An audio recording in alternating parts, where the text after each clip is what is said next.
A graça e a paz, meus irmãos, minhas irmãs, nossos amigos que nos visitam, aqueles presentes aqui no santuário e também aqueles que estão presentes de forma online. Como disse o nosso irmão Wagner, nesta manhã o nosso pastor não pôde estar presente, e então estamos aqui para cumprir a missão do Senhor. Eu dei início no primeiro culto, quando da palavra, na reflexão da palavra, contando um breve testemunho das minhas últimas horas de vida, e eu gostaria de repeti-lo. Ontem à tarde, após o almoço, estava em casa e então tinha um compromisso na igreja às 5 horas da tarde, 17 horas. Mas eu vim bem mais cedo, 14h30, perto das 15 horas, eu já estava na igreja. Eu vim para ter um encontro, primeiramente, com Deus. Ontem foi um dia especial para mim. Se tenho buscado a Deus, ontem eu vim para estar com Deus. Eu disse para o Senhor, eu quero estar à tarde para falar com o Senhor. E assim eu vim. E eu contei o motivo que me trouxe. Nós, no Ministério da Área de Expansão, estamos vivendo um grande desafio. O desafio de que Deus tem nos apontado já há bastante tempo a termos um ministério de capelania da nossa igreja. Temos vários irmãos na igreja que trabalham com capelania, pela Unipas, por outros órgãos, mas nós desejamos ter um corpo ministerial de capelania da nossa igreja. E a gente vem orando já há mais de 2 anos, inclusive fiz uma pós-graduação um tempo atrás nessa direção, 2 anos estudando, mas o que nos vale é a prática. E nessa semana que passou, Deus abriu um portal para nós. Nós entendemos assim que Deus abriu um portal e disse, agora chegou a hora de vocês caminharem, vocês avançarem como ministério de capelania. Inclusive, estou muito feliz porque muitos diáconos, o pastor colocou no grupo dos diáconos, e muitos diáconos já se apresentaram, colocando suas vidas para cooperarem. Com certeza, alguns não poderão no primeiro momento, mas em oração, estarem juntos, isso é muito importante, porque capelania, como todos os ministérios da igreja, é um grande desafio. Mas então, à tarde, terminei a tarde conversando com um casal, ele seminarista, com a sua esposa, ela com 22 anos, ele com 28, onde fiquei 2 horas e meia conversamos muito e oramos muito e buscamos muito a Deus em oração. Hoje pela manhã acordei feliz, terminando a palavra que devo pregar hoje à noite na nossa congregação em Olinda, que temos ceia hoje à noite, que domingo passado não pude estar com eles. Mas então nos chega a notícia de que o nosso pastor está com uma crise de labirintite e eu precisaria pregar no culto da manhã. Então eu vou para a presença de Deus e pergunto, Senhor, eis-me aqui. E eu pergunto, Senhor, a palavra que devo trazer à tua igreja nesta manhã é a mesma que estou preparando para o culto da noite da ceia? Não. Entendi do Senhor que não. Então, me veio Tessalonicenses, capítulo 5, verso 17, mas nós não vamos ficar meditando nessa palavra, nós vamos para o Evangelho de João, aonde Paulo diz, orai sem cessar. Orem o tempo todo, Paulo diz. Orem o tempo todo, não é repitam a mesma oração, não é fiquem repetindo a mesma oração dias após dias. Pode até ser uma oração que venha a ser repetida, mas o que ele está dizendo é orem o tempo todo, orem com perseverança, não parem de orar, porque o Senhor sabia da nossa condição humana e Ele mesmo, a vida de Jesus, o ministério de Jesus aqui na terra, ele foi marcado pela oração. Se olharmos todo aquilo que temos de testemunho da vida de Jesus, Jesus foi um homem de oração. A Bíblia nos mostra orações maravilhosas, mas tem uma oração que é muito íntima nossa, que é a minha oração e a sua oração, né?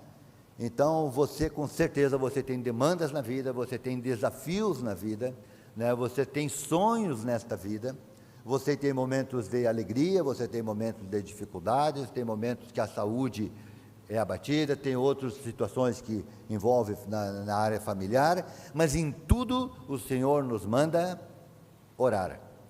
Orai sem cessar.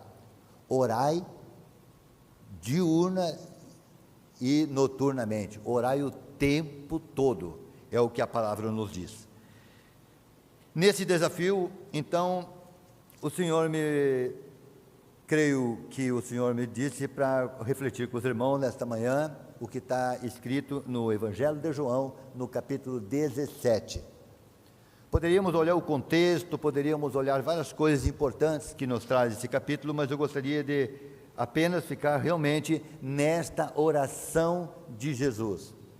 E gostaria de iluminar, trazer à nossa reflexão algumas colocações de Jesus, mesmo que não exatamente na ordem que aqui está, mas para que saiamos daqui hoje lembrando-nos do quão importante é a oração, o quão importante é estarmos sempre orando, colocando as nossas petições diante do Senhor, o Senhor ouvindo o nosso coração falar, e também ouvindo o nosso coração até mesmo aquietar-se na sua presença, para ouvir a sua voz, para ter a sua direção, para conhecer a vontade de Deus para a nossa vida. Eu gostaria de ler o capítulo 17, aqueles que puderem se colocar em pé, eu estou aqui com a Bíblia Almeida, revista e atualizada, eu gostaria de ler a palavra do Senhor, todo o capítulo, depois eu gostaria de iluminar algumas coisas aqui desse capítulo. Então diz assim a palavra do Senhor, capítulo 17, diz que tendo Jesus falado estas coisas, levantou os olhos aos céus e disse: Pai, é chegada a hora, glorifica teu Filho para que o Filho te glorifique a ti. Assim como lhe conferiste autoridade sobre toda a carne, a fim de ele conceda a vida eterna a todos que lhe deste, e a vida eterna é esta, que te conheçam a ti como o único Deus verdadeiro e a Jesus Cristo a quem enviaste. Eu te glorifiquei na terra, disse Jesus, consumando a obra que me confiaste para fazer. E agora glorifica-me, ó Pai, contigo mesmo, com a glória que eu tive junto de ti antes que houvesse o mundo. Eu manifestei o teu nome aos homens que me deste do mundo. Eram teus e tu me deste, e eles têm guardado a tua palavra. Agora eles reconhecem que todas as coisas que me tens dado provêm de ti, porque eu lhes tenho transmitido as palavras que me deste, e eles as receberam, e verdadeiramente conheceram que saí de ti, e creram que tu me enviaste. É por eles que eu rogo. Eu não estou rogando pelo mundo, mas por aqueles que me deste, porque são teus. Ora, todas as minhas coisas são tuas, e as tuas coisas são minhas, e neles eu sou glorificado. Já não estou no mundo, mas eles continuam no mundo, ao passo que eu vou para junto de ti. Pai Santo, guarda-os em teu nome que me deste, para que sejam um, assim como nós. Quando eu estava com eles, guardava-os no teu nome que me deste, e eu os protegi, e nenhum deles se perdeu, exceto o filho da perdição, para que se cumprisse a Escritura. Mas agora vou para junto de ti, e isto falo no mundo, para que eles tenham o meu gozo completo em si mesmo. Eu lhes tenho dado a tua palavra, e o mundo os odiou, porque eles não são do mundo, como também eu não sou do mundo. Não peço que os tire do mundo, mas sim que os guarde do mal. Eles não são do mundo, como também eu não sou do mundo. Santifica-os na verdade, a tua palavra é a verdade. Assim como tu me enviaste ao mundo, também eu agora os enviei ao mundo. E a favor deles eu me santifico a mim mesmo, para que eles também sejam santificados na verdade. E eu não rogo somente por estes, mas também por aqueles que vierem a crer em mim por intermédio da sua palavra, a fim de que todos sejam um, e como és tu, ó Pai, em mim, e eu em ti, também sejam eles em nós, para que o mundo creia que tu me enviaste. Eu lhes tenho transmitido a glória que me tens dado, para que sejam um, como nós o somos, eu neles e tu em mim, a fim de que sejamos aperfeiçoados na unidade, para que o mundo conheça que tu me enviaste e os amaste, como também amaste a mim. Aí ele termina dizendo: Pai, a minha vontade é que onde eu estou, estejam também eles comigo, estes que me deste, para que vejam a minha glória que me conferiste. Porque tu me amaste antes da fundação do mundo. Pai justo, o mundo não te conheceu, eu, porém, te conheci, e também estes compreenderam que tu me enviaste. Eu lhes fiz conhecer o teu nome, e ainda o farei conhecer, a fim de que o amor com que me amaste estejam neles, e eu neles esteja. Amém? Ainda em pé, vamos orar? Coloque sua vida diante do Senhor. Todos nós temos a oportunidade de falar com Deus. Aqui o nosso Senhor, o nosso Mestre, o nosso Salvador, o Filho do Deus Eterno, está orando pelos seus discípulos. E nós também temos a oportunidade de orar e de falar com Deus. Vamos orar neste momento. Pai Santo, Pai Justo, Pai e Senhor do nosso Senhor Jesus Cristo, Deus Eterno, Criador do céu e da terra, Deus Todo-Poderoso e Soberano, pela Tua Palavra temos entendido, compreendido que o Teu Filho é o nosso Salvador, que o Teu Filho é o nosso Senhor, que o Teu Filho pode todas as coisas e que não há nada que o Teu Filho não tenha poder para mudar realidades. Por isso, Pai, nesta manhã, em nome de Jesus, antes mesmo da reflexão da Tua Palavra, queremos nos colocar na Tua presença, ó Pai, dependentes, Pai, do Teu poder, da Tua graça, Senhor. Ó Deus, nós nos alegramos porque Tu ouve a nossa palavra e porque responde a nossas orações. Nós oramos desta forma, pedindo a Ti, Pai, que este tempo de culto que ainda temos, este momento que estamos juntos ainda, Pai, para a reflexão da Tua Palavra, seja para a honra e glória do Teu nome e para a edificação das nossas vidas e a edificação da Tua igreja, em nome de Jesus. Amém e amém. Pode sentar, meus irmãos. Nossa reflexão nesta palavra, eu gostaria de primeiramente iluminar aquilo que está escrito no versículo 9 e no versículo 20. São afirmações de Jesus. Ele vai afirmar dizendo que ele não está orando pelo mundo. Ele diz: eu rogo por estes. São por eles que eu rogo. São por eles que eu rogo. Mas eles quem? Ele está falando logo no versículo anterior, ele está falando quem? Ele está falando daqueles que receberam a palavra dele e guardaram essa palavra, reconhecendo que ele era o enviado da parte de Deus. Ele estava falando dos seus discípulos, ele estava falando daqueles homens que tinham recebido a palavra, homens que já conheciam a lei, homens que já conheciam a palavra, mas homens que agora tinham recebido a revelação pelo próprio Filho de Deus. E o próprio Filho de Deus está dando testemunho ao Pai, dizendo que eles tinham ouvido a palavra e eles, pela palavra, eles tinham chegado à compreensão de que Jesus era o enviado, o Messias, aquele que viria para a salvação de todo o mundo. E ele fala que verdadeiramente eles criam nisso, e eles estavam vivendo isso, e é por eles que Jesus estava orando pelos seus discípulos. Mas é interessante que o Jesus não fica preso àquela geração, quando ele fala no versículo 20, mas eu não estou rogando só por estes meus discípulos, eu estou orando pelos meus discípulos de todas as gerações, porque ele diz, eu não rogo somente por esses, mas rogo também por todos aqueles que vierem a crer em mim, por intermédio da sua palavra. Então, essa oração de Jesus chega à minha vida, essa oração de Jesus chega à sua vida, essa oração de Jesus chega à nossa vida. Por quê? Porque a palavra do Senhor chegou a nós, e pela palavra de Deus, nós chegamos à compreensão, ao entendimento de que Jesus Cristo é o enviado de Deus, é o Senhor, é aquele que Deus prometeu nas suas escrituras, através dos profetas, que enviaria o Salvador do mundo, aquele que pagaria o preço pelo pecado da humanidade, entregando a própria vida para a salvação, para novamente unir o homem a Deus. O homem que estava separado de Deus agora seria novamente trazido para perto. Haveria a reconciliação de Deus com o homem, do homem com Deus, por aquele que Deus enviava da sua parte. E eles entendiam e compreendiam que esse era Jesus. E é por esses que Jesus está orando.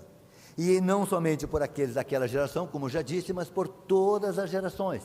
E não somente parado no dia de hoje, mas aqueles que ainda haverão de crer no futuro. Aqueles que ainda no futuro vão crer em Jesus, vão crer em Deus, vão ter a vida transformada pela palavra de Deus.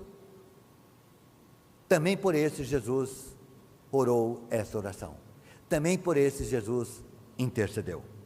Esta é a primeira afirmação, é primeiro ponto que eu gostaria de trazer desta oração, deste momento que Jesus ora um pouco antes da sua morte na cruz.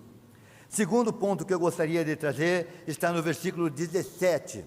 Ele diz: Pai, santifica-os na verdade, a tua palavra é a verdade. Ele está dizendo: Pai, separa-os. Pai, capacita para que eles vivam uma vida separada.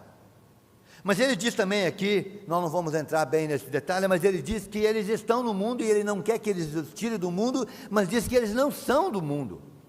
Quando ele fala tudo isso, então ele está dizendo que ele não quer que os tire do mundo como ele estava saindo do mundo em carne. Mas o coração deles não mais seria do mundo. A natureza deles não mais seria do mundo. A natureza deles agora era uma nova natureza, era a natureza do próprio Cristo, na regeneração, quando eles compreenderam e entregaram o destino deles a Jesus Cristo. Pai, santifica-os na verdade, a tua palavra é a verdade. No versículo 14 ele diz: eu lhes tenho dado, Pai, para eles, para os discípulos, a tua palavra, e o mundo odiou a eles, porque eles não são do mundo, como também eu não sou do mundo. Eu não estou pedindo que os tire do mundo, mas sim que os guarde do mal. Eles não são do mundo, como também eu não sou do mundo. O que Jesus está falando aqui? Jesus está pedindo ao Pai que nos capacite a vencermos as tentações, a vencermos todas as dificuldades, tudo aquilo que vem para nos afastar da presença do Senhor. Porque muitas são as situações neste mundo, e muitas são as formas que este mundo vem para procurar afastar o nosso coração do Senhor, nos tirar daquele estado de estar separado para o Senhor. Os falsos mestres, como Paulo batalhou, como Paulo lutou contra os falsos mestres, porque traziam uma palavra que afastava o coração da presença de Deus, porque deformava aquilo que Jesus tinha falado para aproximar o homem do Deus verdadeiro. E isso Cristo está pedindo que o Pai fortaleça não somente os seus discípulos daquela época, que enfrentariam grandes desafios quando ele subisse aos céus, mas a todos nós. Porque Jesus ele deseja que todos nós vivamos uma vida separada para Ele. E o que é uma vida separada para Ele? É quando o meu coração tem alegria em andar com Deus, quando o meu coração tem alegria em servir a Deus, mas servir a Deus no meu dia a dia, servir a Deus na minha intimidade, aonde todos os meus propósitos, os meus sonhos, os meus desafios, toda a minha vida fica pautada naquilo que é a vontade do Senhor.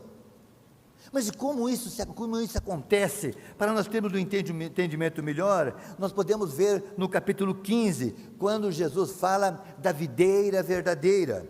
Ele diz: eu sou a videira verdadeira e meu Pai é o agricultor.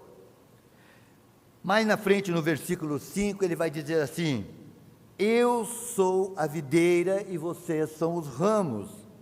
Quem permanece em mim e eu nele, esse dá muito fruto, porque sem mim nada podeis fazer.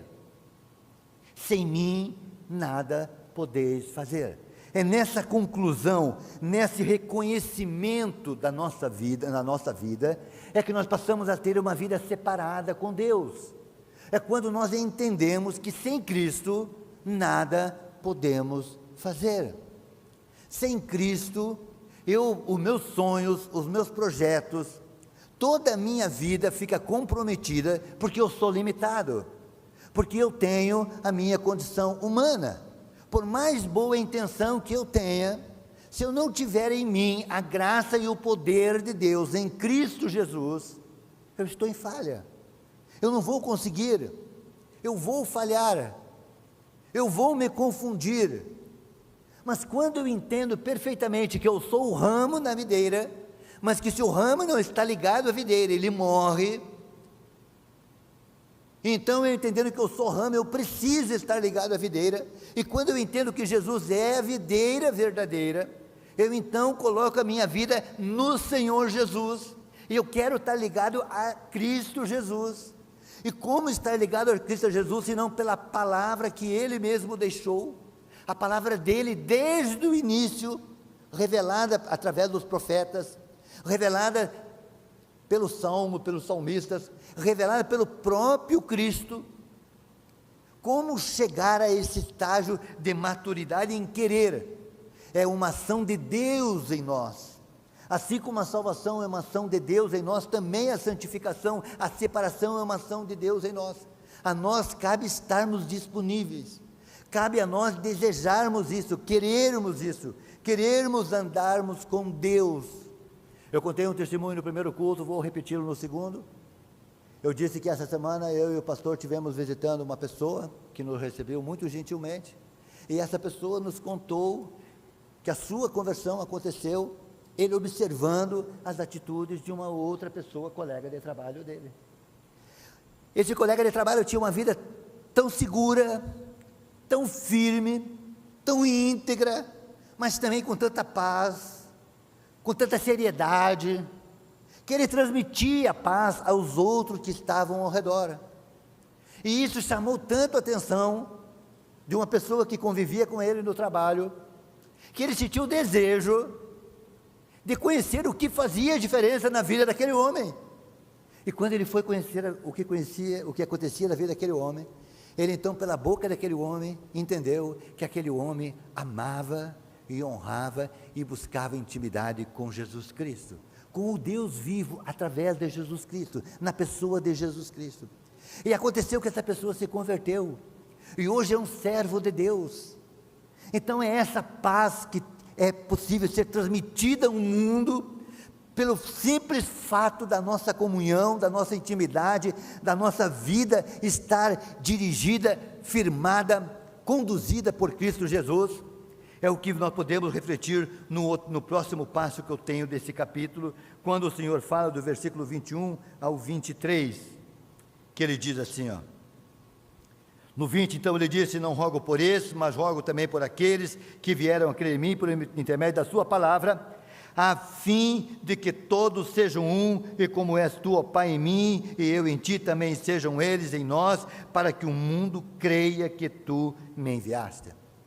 A nossa vida como discípulos sendo luz para aquele que está em trevas. Mas aqui o Jesus passou do individual para o coletivo.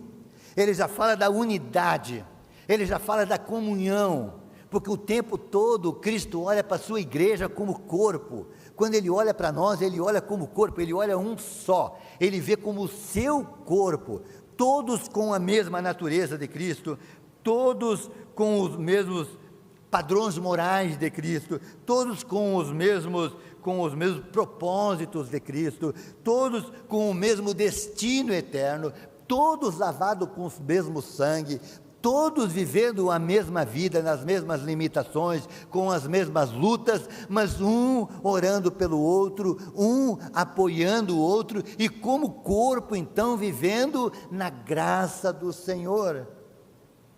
O importante que eu falei do testemunho é que essa pessoa, mesmo estando sozinha naquele lugar, talvez sozinho estivesse, ele foi luz, mas pela luz que emanou dele em Cristo Jesus, daqui a pouco ele já não estava mais sozinho, já tinha outro que também amava e também cria em Cristo como ele amava, porque dele exalava o cheiro de Cristo, exalava dele a paz do Senhor, exalava dele a integridade de Cristo, a própria natureza de Cristo, e isto é o que Cristo espera dos seus discípulos.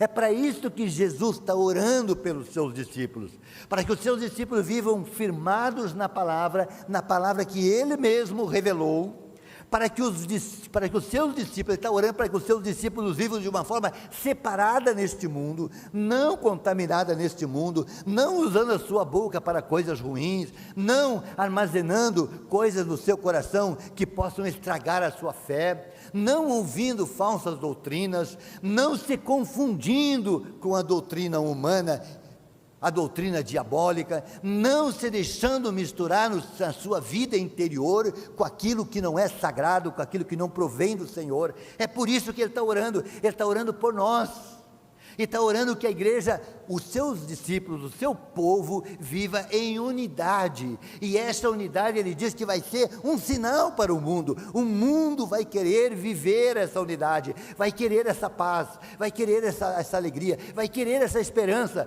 vai querer ouvir o que está acontecendo naquele lugar, e quando o mundo quer ouvir o que está acontecendo naquele lugar, todos nós devemos estarmos prontos a falarmos que é Cristo Jesus, a fonte da nossa paz, é Cristo Jesus, a fonte da nossa segurança, é Cristo Jesus, a verdadeira videira, que gera vida a todos nós. Então, por isso, esta oração é feita para nós, esta oração foi feita para aqueles discípulos e é feita para nós.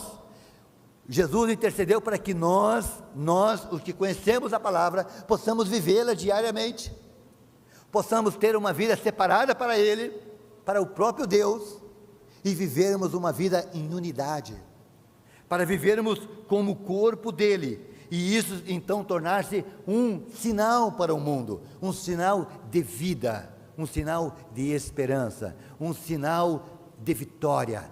O mundo precisa desta mensagem. A igreja tem a mensagem da vida, a igreja tem a mensagem da vida, e Jesus orou por nós para isso, para que nós, a igreja, venha a ser luz neste mundo, para que cada um dos discípulos venha a ser luz aonde quer que esteja. Não importa quem está junto comigo, importa que eu sou luz e posso emanar essa luz, porque Jesus é a fonte da minha vida. Isto é uma convicção que todo discípulo deve levar no seu coração. Agora, no final desta oração, o Senhor nos deixa uma mensagem muito preciosa. Tudo é precioso, né? Mas aqui no final, ele vai dizer assim, versículo 26, Pai, eu lhes fiz conhecer o teu nome e ainda o farei conhecer, a fim de que o amor com que me amaste esteja neles e eu esteja neles também. Esta é uma declaração de amor das mais singelas que Jesus faz para os seus discípulos. Faz para mim e para você, faz para nós, e faz para você que nesta manhã está ouvindo a palavra e até esta manhã ainda não tinha tomado uma decisão de que Jesus fosse o Senhor da sua vida. Não importa se nesta manhã você tomar a decisão, tudo que eu estou falando aqui alcança a sua vida imediatamente, porque isto é poder de Deus, porque isto é graça de Deus. Mas Jesus está dizendo assim, Pai, eu quero te pedir, meu Paizinho, que tu capacite eles a desfrutarem do nosso amor. É isso que Jesus está falando aqui. Olha o que ele diz, e eu fiz eles conhecer o teu nome, e ainda vou fazer com que eles conheçam mais o teu nome, porque Jesus sabia que diariamente continuaria se revelando àqueles discípulos, e mais os discípulos vão conhecer do Senhor. Pai, a fim de que o amor com que tu me amaste esteja neles, e eu esteja neles também. Ou seja, para que eles desfrutem do nosso amor. Isto é uma intercessão de Jesus diante do Pai, para que eu e você desfrute do seu amor aqui, agora, neste mundo, que venhamos a desfrutar disso, e isso pode ser desfrutado como? Novamente, retrato o que falei, podemos desfrutar desse amor, dessa segurança, dessa vitória, disso que enche o nosso coração, da presença poderosa do Espírito Santo, porque ele diz, e eu neles estarei, porque o Espírito de Deus habita nos discípulos de Jesus, é promessa do Senhor. É pelo Espírito que nós então podemos desfrutar desse amor, mas é algo intencional. Eu preciso também, eu preciso querer esse amor, eu preciso mergulhar nesse amor, eu preciso depender do Senhor, eu preciso ver Jesus como uma videira verdadeira, eu preciso acreditar que a minha oração é ouvida e que é respondida no tempo de Deus. Eu preciso acreditar que Deus me ama, que Deus me ama, e que Jesus veio ao mundo para a minha salvação, que não está alheio diante de Cristo nenhuma das minhas aflições, que não há nada neste mundo que Jesus não possa quebrar, se for de maldição. A maldição daquele que não conhece a Jesus, a maldição é quebrada para que ele não viva mais da maldição do pecado para a morte, mas viva na bênção de Cristo para a vida eterna. Mas também depois de Jesus pode derrubar muros. Jesus tem poder para quebrar estruturas, destruir estruturas que estão no nosso interior, para que venhamos a desfrutar do amor de Deus, e pelo amor de Deus, abundantemente nós então estarmos aptos a perdoar, a orar pelo outro, a nos importarmos com a vida do outro, a olharmos com os olhos de Jesus, a podermos compreender conforme Jesus nos ensina, sabendo que nós sem Ele não somos nada, mas que em Cristo Jesus nós somos mais do que vencedores. Esta é a oração de Jesus, esta é o que Jesus se propõe, o que Jesus intercede diante do Pai, para que os seus discípulos vivam, para que os seus discípulos desfrutem do seu amor, vivam uma vida separada deste mundo, uma vida buscando não se contaminar com aquilo que é deste mundo, procurando viver uma vida em santidade, para servir ao Senhor no mais íntimo do seu ser, viver uma vida olhando para Jesus, autor e consumador da nossa fé, guardando a sua palavra, guardando a sã doutrina, a doutrina que gera vida, a doutrina que não é estragada, a doutrina sã, pura e verdadeira, que vem do próprio Deus. E em tudo isso, meus amados, quero finalizar dizendo que o grande testemunho de Jesus, quando Ele vai ao Pai orar por nós, nos chamando para que também nós tenhamos tempo, prazer e alegria a ir à sua presença, para estarmos em oração. Neste dia, o Senhor quer ouvir a tua oração. Neste dia, o Senhor quer ouvir o teu clamor. Neste dia, o Senhor quer ouvir a tua palavra de gratidão. Neste dia, o Senhor quer ouvir os teus lábios pronunciando palavras direcionadas a Ele e esperando a resposta dEle, porque Ele é o Deus que tem todas as respostas para nossas perguntas, todas as respostas do nosso coração. Tudo o que precisamos nesta vida está nele, por Ele e para Ele. Jesus foi um homem de oração, e nós somos chamados a orarmos sem cessar.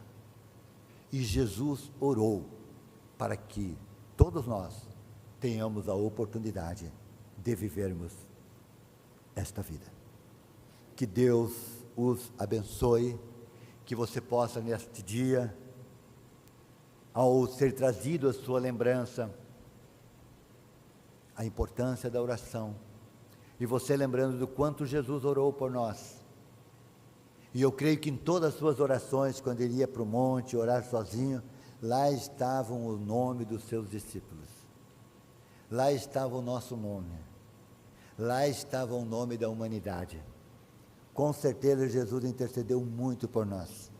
Este aqui é uma intercessão que está registrada, mas com certeza, nas suas orações, o tempo todo, Jesus orava por nós.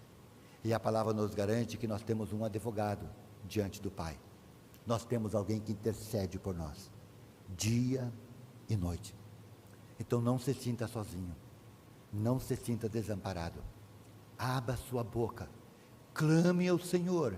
Se preciso for, chore diante do Senhor. Grite, fale o que o seu coração está cheio, mas fale com o Senhor.